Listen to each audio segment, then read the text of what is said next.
পটুয়াখালীতে হাফিজিয়া মাদ্রাসায় গভীর রাতে নিজ শয়ন কক্ষে ডেকে নিয়ে 10 বছর বয়সী এক মাদ্রাসা ছাত্রকে বলাৎকারের অভিযোগ উঠেছে মাদ্রাসাটির শিক্ষক হাফেজ শফিকুল ইসলাম জিসানের বিরুদ্ধে। এ ঘটনায় অভিযুক্ত শিক্ষককে জুতার মালা গলায় দিয়ে জুতাপিটা করেছেন স্থানীয় বিক্ষুব্ধ জনতা। ভুক্তভোগী ওই শিক্ষার্থীর পরিবার সূত্রে জানা যায়, স্থানীয় আকরামিয়া শিশু এতিমখানা ও হাফিজিয়া মাদ্রাসার হিফজ বিভাগে পড়াশোনা করতেন ওই শিক্ষার্থী। মঙ্গলবার রাত 12:30টার দিকে তাকে নিজ শয়নকক্ষে ডেকে নিয়ে যান শিক্ষক শফিকুল। এরপর সেখানেই জোরপূর্বক তাকে বলাৎকার করেন। ঘটনার পর সকালে শিশুটি বাড়িতে এসে বিষয়টি পরিবারের সদস্যদের জানায়।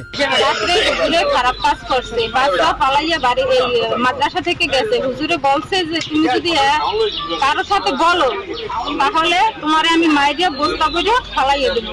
আমার ছোট ছেলে আমি পড়তে দিছি, বরিশাল থেকে যে হুজুর আনছে, হুজুরের রাইতে আমার মাদ্রাসার বই আমার ছেলের সাথে আকাম করছে। করার পর ওই হুজুরের লাড়ি রে চাইরো ধারে ঘরে আমার পোলারে কইতে আছে তোরে মারি গেলাম, তুই যদি তোর বাপ মার ধারে যাইয়ে কস।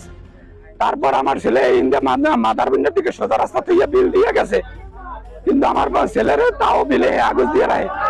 তারপর আমার ছেলে বাড়ি যাইয়া আমার মহাইদের ধারে কইছে। এই ঘটনায় ওই শিশু অসুস্থ হয়ে পড়লে স্থানীয়ভাবে তাকে প্রাথমিক চিকিৎসা দেওয়া হয়। অত্যন্ত লজ্জাজনক এমন ঘটনাটি ঘটেছে পটুয়াখালীর রাঙ্গাবালী উপজেলার সদর ইউনিয়নের পূর্ব নেতা আকরামিয়া শিশু এতিমখানা ও হাফিজিয়া মাদ্রাসায়। এই সন্তানের লাগে মনে করেন এই ঘটনা ঘটছে, তা আমার সন্তানের লাগে ঘটতে কতটা সময় হইবে?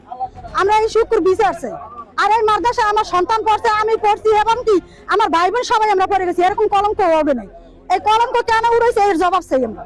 ঘটনার খবর চারিদিকে ছড়িয়ে পড়লে অভিযুক্ত শিক্ষককে অবরুদ্ধ করে রাখেন স্থানীয়রা। পরবর্তীতে সেখানে এসে অভিযুক্ত শিক্ষককে আটক করেছে পুলিশ। সকাল 11:30টার সময় আমরা সংবাদ পাই যে পূর্ব নেতা আকরামিয়া হাফিজিয়া মাদ্রাসায় একটি শিশুকে বলাৎকারের কারণে উক্ত মাদ্রাসার একজন শিক্ষককে আটক করিয়া রাখিয়াছে। উক্ত সংবাদের ভিত্তিতে আমি অফিসার ফোর্স প্রেরণ করি। 5 তারিখ এই 7 দিনের মাথায় একটা অপকর্ম করেছে, যেটা কোনো কর্মী এটা মেনে নেওয়ার মতো না। কারণ আমরা চাচ্ছি যে কমিটি, ম্যানেজিং কমিটি যারা আছে বা আমাদের সাথে যারা আছে তাদের সবারই একটা দাবি, এই হুজুরের দৃষ্টান্তমূলক শাস্তি হোক।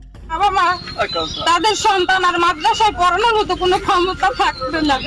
আইনের কাছে আমার আর কোনো কিছু চাওয়ার নাই। আমি চাই একটা বাচ্চার বিচার মা হয়ে অনুরোধ, আমি আর কিছু চাই না।